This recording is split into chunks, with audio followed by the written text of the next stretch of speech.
If you were to go to a dictionary and try to come up with a definition of the term self-indulgence, you might find something like this: indulging in one's own desires, passions, and whims. Whims meaning urges.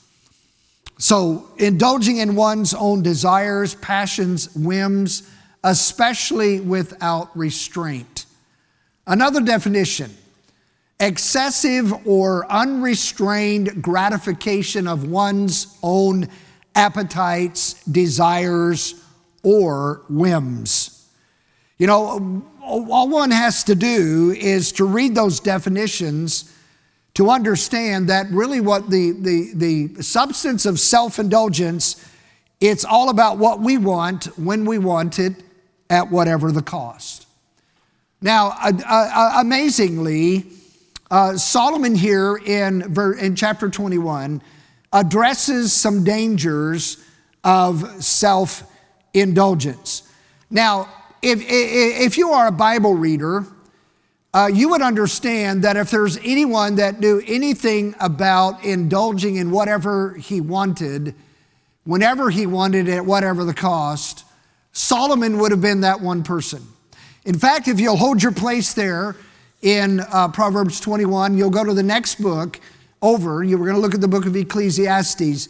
Let me read to you a couple of verses here in the book of Ecclesiastes, where Solomon is in essence, he's talking about his self-indulgent life.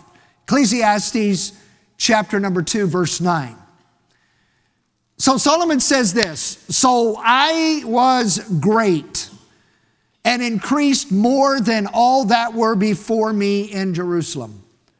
Also my wisdom remained in me.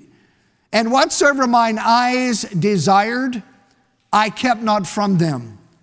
I withheld not my heart from any joy, for my heart rejoiced in all my labor. And this is the portion of all my labor." And then this is a summation statement of all of those things that he had. Look what he says in verse 11.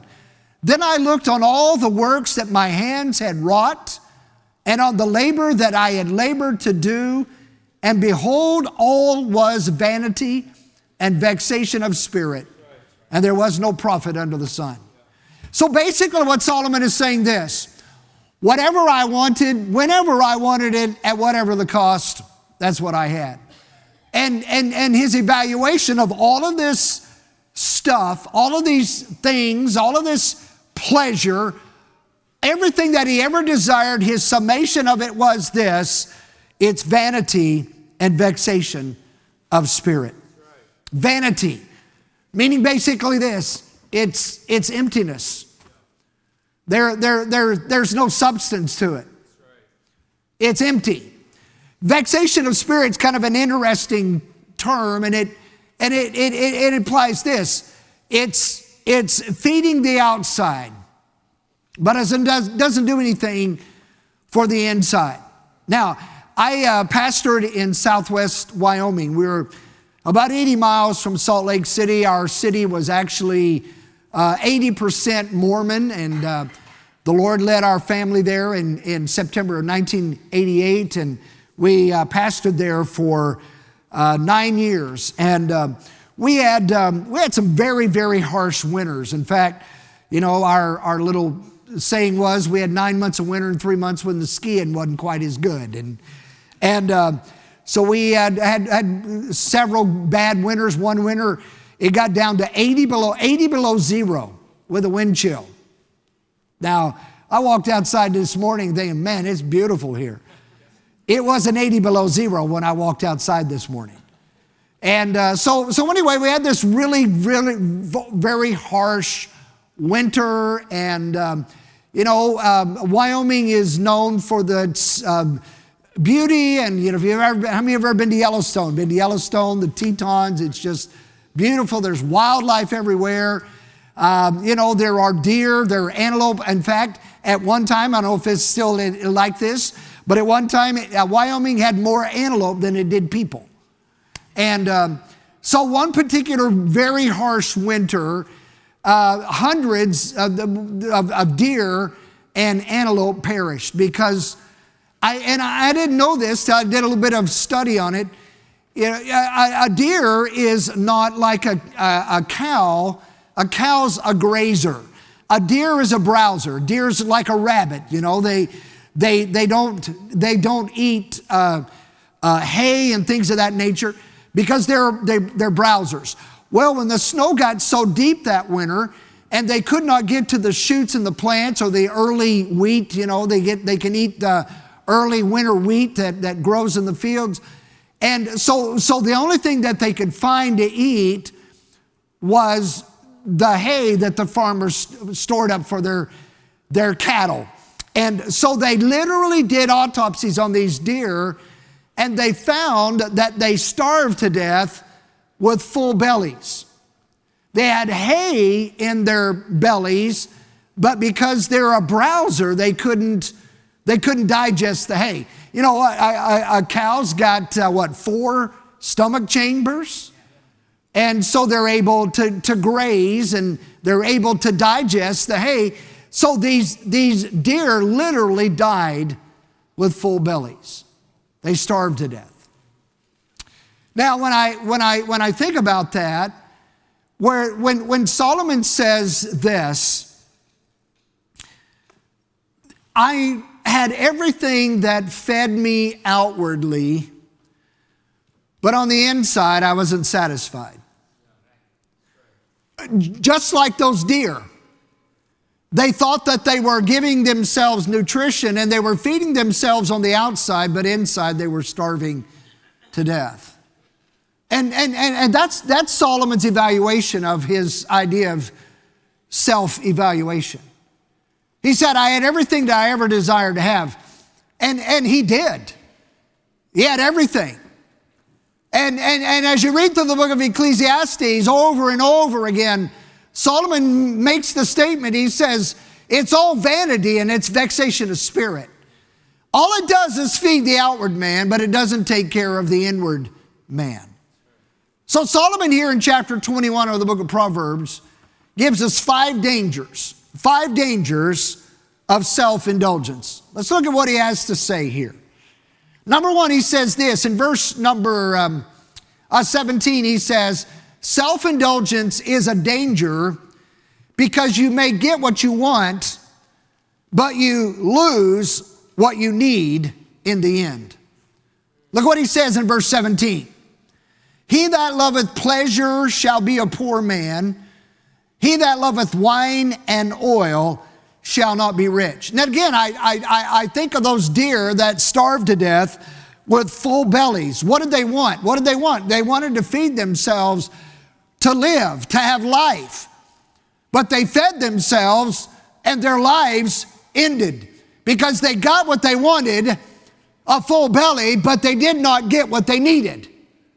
And so self-indulgence is like that. Solomon says, listen, according to Proverbs 21 verse 17, somebody who loves pleasure, somebody who loves sensual gratification is headed for poverty. Wine and oil would speak of the high living, of luxurious entertainment. Listen, you cannot indulge in your passions and not pay the price.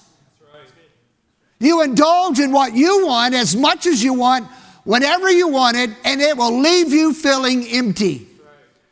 I read a book on the life of Robert E. Lee, and a statement in that book went something like this, that rings true with verse 17. Listen to this statement. Freedom comes not from self-indulgence, but from self-control.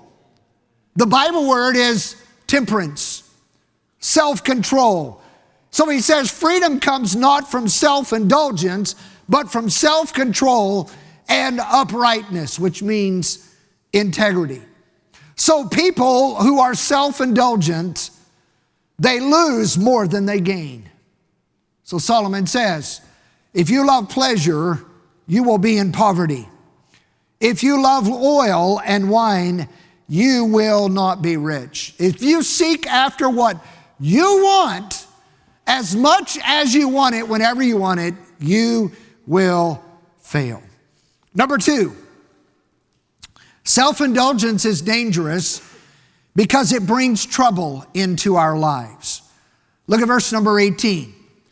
The wicked shall be a ransom for the righteous, and the transgressor for the upright. Now, basically, here's what Solomon is saying, and it just fits so much with the choir special, the wonderful peace of God, and the wicked shall be a ransom for the righteous. Here's what there's some thoughts here that I think Solomon is trying to help us to understand. People that are wicked are listen, they are never satisfied with the things that they have. There is no satisfaction there. You go out into a very exclusive neighborhood. We have an exclusive neighborhood there in Oklahoma City, and it's called Nichols Hills, and they call it old money, in Oklahoma, this oil, and people made the old money, they call it. And so you go into these areas where these very, very, very big homes, and I understand, $1 million home here in Oakland area could be just a little shack almost. But my wife and I, we're retiring in May. We're retiring from teaching full time, and we just bought a house, and I was telling a couple of the men about it, and we got a 3-bedroom, 2-bathroom, 2-bath house, 1,400 square feet. It's in a gated community. And so which means this, I don't have to mow my yard, hallelujah. They mow my yard for me. And so I was talking to one of the men about that, and I told him, I said, well, we got this house. Now, I know this sounds too hard for you to believe, but the other side of the coin is it's too hard for me to believe when he told me what it would cost here. We bought this house, 2-bedroom, 3-bedroom, 2-bath, 1,400 square feet, gated community. Anybody want to know how much we paid for it? $210,000. Hey, and it's all moved to Oklahoma, amen? So that would cost about $750,000 a year, maybe closer to $1 million, So I'm grateful I don't live in California. And so anyway, the wicked are never satisfied. The wicked shall be in trouble. Now that's the idea that what he's trying to get across. Solomon is saying this. They're not satisfied because they don't understand, and this is so important. We got to get people to understand this. They don't understand that their need for true peace of God can only come through a relationship with Jesus Christ. They don't know that. And here it is, folks. They need to know what you know, don't they? The Word of God. Listen, the Bible is full of people who indulged in their own whims and their own desires and paid a price for their indulgence. Let me give you some examples. Achan indulged in greed and lust, and he paid the price with his life in Joshua chapter number 7.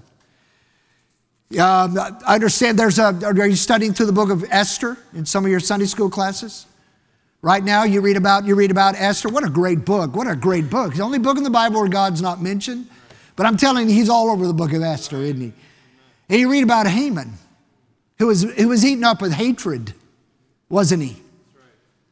And he built a gallows because he's going to hang Mordecai on it. And he ended up getting hung on his own gallows. He paid the price of his self-indulgence.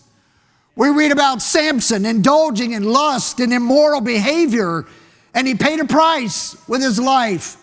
We read about in the New Testament, Ananias and Sapphira indulged in pride and selfishness, and they paid a price with their lives.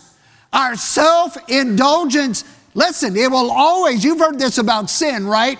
Our self-indulgence will always take us farther than we want to go, keep us longer than we want to stay, and cost us more than we want to pay. Trouble is a natural result of self-indulgence. So it follows a self-indulgent life. Number 3, in verse number 19, Solomon then says this: self-indulgence is a danger because it drives people from us. Again, let's look at verse 19. It is better to dwell in the wilderness than with a contentious and angry woman. Now he says some of the same, says that similar to that in verse number 9. Look at verse number 9. It is better to dwell in the corner of the housetop than with a brawling woman in a wide house. Now, I know what we men focus on. You know what I'm going to say, right? You're being contentious. You know, that's what we focus on, right? But I just had this thought. I hope I can express it this way. You know, perhaps the primary focus would be to focus on the idea of a contentious, angry woman. But think with me now. Just follow this. I don't know if it's logic or what, but follow this thought. Things have to be significantly bad in your life when someone wants to live on the roof or out in the woods instead of their own home. You know, would you agree? And I'm sure, and I hope that maybe it's not this way in your home, that we have homes all around us that are filled with contention and strife. And maybe you'd say, well, those are 2 words that might describe my marriage relationship. And yeah, there are homes that are filled with those things. And it's a sad state of affairs when you've got a home that's filled with strife and contention. When I was pastoring in Wyoming, I drove one of our vans to pick up some kids one Sunday morning, and a little girl that rode our bus regularly got on the bus, and she had a cast on her arm. And I said, wow, what happened? She said, well, my dad got drunk last weekend and fell on me and broke my arm. And, you know, that's kind of house that she lived in.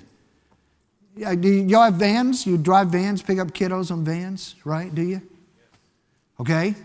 You know what? Some of those little kids that come and ride on your van, the only good thing they ever get out of their whole life is maybe 2 or 3 hours they get when they come to church on Sunday morning. Because their homes are filled with strife and contention. You know, they live with a mom, and she's got 4 or 5 different kids I'm not being unkind here, 4 or 5 different children by 4 or 5 different men. And that's just the lifestyle that they have. We have a young lady that's singing on our ladies trio, Assurance Trio. She's a bus kid, got saved and started coming to church and got saved, and now she's singing in one of the singing groups at Heartland. You never know what kind of people you're going to be ministering to. So, you know, we focus on the idea. He talks about a contentious woman, you know, living in a white house and in the wilderness and living on top of the roof. You know, I wonder if strife and contention could be avoided by us making right choices. You know, again, we focus on the contentious woman, but it could be the reason why she's contentious is because she's got a sorry husband that won't take the leadership in the home. Is that a possibility? Absolutely, it's a possibility. So it may, you know, we blame the woman, but in reality, listen, some people are difficult. Now, I understand that. There are people that are difficult to live with. But let me tell you something, and I told the class this yesterday, no one can make us respond in a wrong way. We can't control what people do. But what can we control? We can control how we respond to it, can't we? So maybe it could be you have contention in your home and it's not anybody else's fault but yours. So that's what being self-indulgent does. It's a danger because it drives people away from us because of our sinful choices. I wonder how many marriages are destroyed by a husband or a wife whose lifestyle of self-indulgence drives those away from them that love them. I wonder by allowing bitterness and anger to take root in our hearts, drive those that we love farther and farther away from us. I wonder if our life-dominating habitual sins like drugs and alcohol and pornography. I wonder how many of those things that we indulge our lives in are driving people that we love away from us. That's what a self-indulgent life does. It drives people away from us. Number 4, self-indulgence is a danger because it leads to loss. And it makes us ill-prepared for the future. Look at verse 20. There is treasure to be desired in oil in the dwelling of the wise, but a foolish man spendeth it up. Now, my life and my wife, we've been married 50 years. We celebrated 50 years of marriage last August. And, you know, of course we got married when we were 12, but actually that's not true. And I was telling, I think, Brother Denny yesterday, I was telling him, see, you know, my wife and I have been married 50 years. I'm sure that she's never, ever considered divorce, maybe murder, but... And so anyway, 50 years of marriage, and, you know, and we've got 3 children. I got 3 grandkids. I got 3 grandkids at Heartland this year. I mean, you know, and 8 grandchildren. How many of your grandparents? Let me see your hand if you're a grandparent. If I'd have known being a grandpa is this much fun, I'd have done it first. Because I love being a grandpa. I do. I love being papa, you know, and that's what they call us. And so I was just, you know, here we are. Okay, my life, okay, in May of this year, I've gone from being at Heartland for over 20 years now, and in May of this year, I'm going to be unemployed. That's weird. You know, I've worked since I was 16 years old. And we planned 2 years ago. 2 years ago, we sold a house that we had. We put the money back. We actually were able to pay cash for this new home that we just bought. And, you know, so we planned 2 years ago that we were going to, this is it. May of 2024, we're going to retire. I'm 70 years old. And, you know, whatever God has for us next, I don't know. It's kind of scary to think about it. But you know what? When we made that plan 2 years ago, to retire this year, you know, I didn't wake up one morning and go, you know, 2 years away, I probably ought to start thinking about retirement. You don't do it that way. Yeah, do you understand what I mean by that? You don't just get up one morning when you're 68 years old and decide, I better start thinking about retirement. No, you got to start a long time before that, right? You got to start having a plan. You got to have an exit plan. And you know, we decided, listen, we're just going to do this. And if God lets us preach out, different things like that, that's what I desire to do. But I have no expectations. But what I'm saying is this. You don't just wake up one morning when you're 65 years old and decide, I better start thinking about retirement. It takes time, doesn't it, to prepare. When I got out of Bible college, I went to work for a guy in Bismarck, North Dakota. First thing he told me, he said, you will opt out of Social Security. You know, as a minister, you can choose to opt out of Social Security. And I said, yes, sir, I'll do whatever you think is best. Well, I found out later, you know, the reason why he wanted me to opt out is because, number one, they would have to match my Social Security as the church, and it would cost them too much. And so I just opted out. Well, in 2000, they opened it back up and let guys get back in it. So I got back in it, and I'm grateful to God that I did.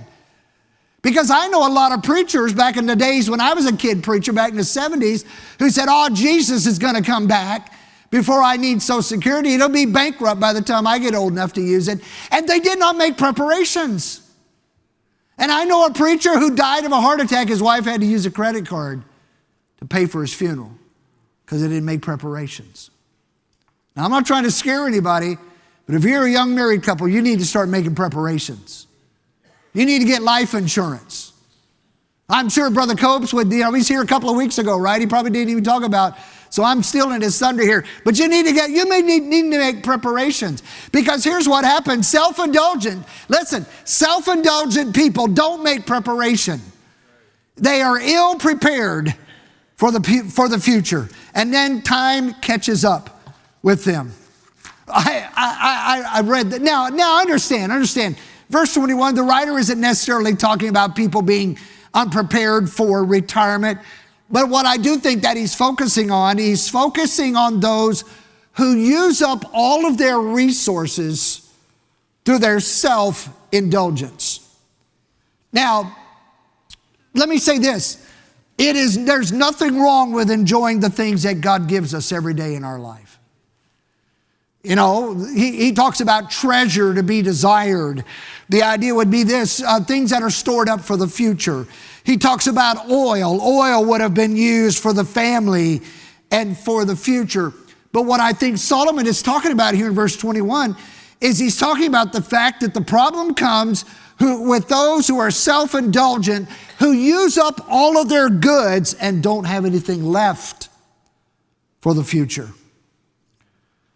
The word spendeth that he uses. Did you see that word spendeth in verse 20? I said verse 21 a minute ago. I meant verse 20. See the word spendeth? It means literally to swallow it up, to eat it up, to devour, to destroy it. Not just the oil or goods for his family, but here's what happens. He gobbles up everything that he puts his hand to. I can't help but think about the prodigal son in Luke. The Bible uses that word. It says, and here's the phrase, and when he had what? Spent all, he began to be in want. Can you think of anything more humiliating for a Jewish boy than to end up sleeping in a hog pen? Isn't that ironic? And he woke up one day and he said, I've lost it all. I will arise and go back to my father. Because even my father's servants have it better than I do. So that's what Solomon is talking about. I read about a guy. It's a sad story. This guy's name is William Post III. He was a carnival worker. He spent time in jail, had no hope in life, nothing, just aimless in his life. And in his 40s, he bought a lottery ticket in Pennsylvania for the $16 million lottery in Pennsylvania in 1988. And he won the lottery. $16 million. Now, I don't know I think 40% of that goes to IRS, whatever it is, you know. So out of 16 million, you still got a big chunk of change. And within 3 months after he won that lottery, he was $500,000 in debt. In part, because he bought a twin-engine aircraft, he didn't even know how to fly. He had no pilot's license. His brother was convicted for plotting his murder. His annual income after tax price payment was $500,000 a year for the rest of his life. But he spent it all because he didn't have any thoughts of the future. In the early 1990s, he filed for bankruptcy, and he died in 2006 at 66 years old of respiratory failure. His bankruptcy lawyer said it was like a real-life Beverly Hillbillies. He did everything you would expect a guy to do who became a millionaire overnight. Solomon says, if you don't make preparations, self-indulgence is a danger because it leads to loss. And then the last thing that Solomon says in verse 21 is this. Self-indulgence is a danger because it doesn't pursue after what we need to pursue after. Look at verse 21. He that followeth after righteousness and mercy. What do they find? What does he say? They find what? Life, righteousness, and honor. All right, so typically self-indulgent people have no room in their lives for doing right. In 1 Kings chapter 11, we're not going to turn there, maybe take the opportunity to go back and read it. In 1 Kings chapter 11, the very first verse of 1 Kings chapter 11 says this about Solomon, that he loved many strange women. Now, you know, if you're a Bible reader, Solomon had 700 wives. And somebody said it this way, and 300 porcupines. Because he got stuck with a bunch of women. 700 wives. Can you see him walking down the hall one day in his palace? And a woman walks past him and she just starts bawling. And he looks at her and says, can I help you? What's wrong? She says, you forgot my birthday. And he looks at her and says, and who are you? I mean, can you fathom that? 1,000 wives? Hey, man, you can't even handle the one you got. Can you imagine what it'd be like to have 1,000 wives? 1,000? But the Bible starts off 1 Kings chapter 11 with this statement, but Solomon loved many strange women. And you know what the result of all of that was? They turned his heart away from God, didn't they? And he began to worship their false gods, and he began to build their idols of their false gods. And those women turned his heart away from God. You know, and as you read through the book of Proverbs, you know, much of what Solomon wrote, he wrote it to his son Rehoboam. And basically, here's what he's telling his son Rehoboam. Stay away from the strange woman. You can read it. It's right there in the book of Proverbs. He's telling him, Solomon, he's saying, Rehoboam, I messed up my life because I pursued after what I wanted, whenever I wanted it, at whatever the cost. So he's saying here in verse 21, I'm trying to wrap it up. Solomon is saying this, we need to be as eager to pursue after righteousness as we are to pursue after the pleasures of this life. Paul tells Timothy, young Timothy, in 2 Timothy 2 verse 22, he says, flee also youthful lusts, but follow or pursue after righteousness, faith, charity, and peace. So where does that righteousness come from that Solomon says we need to follow after here in verse 21? Well, it can only come from one place, and that's through Jesus Christ.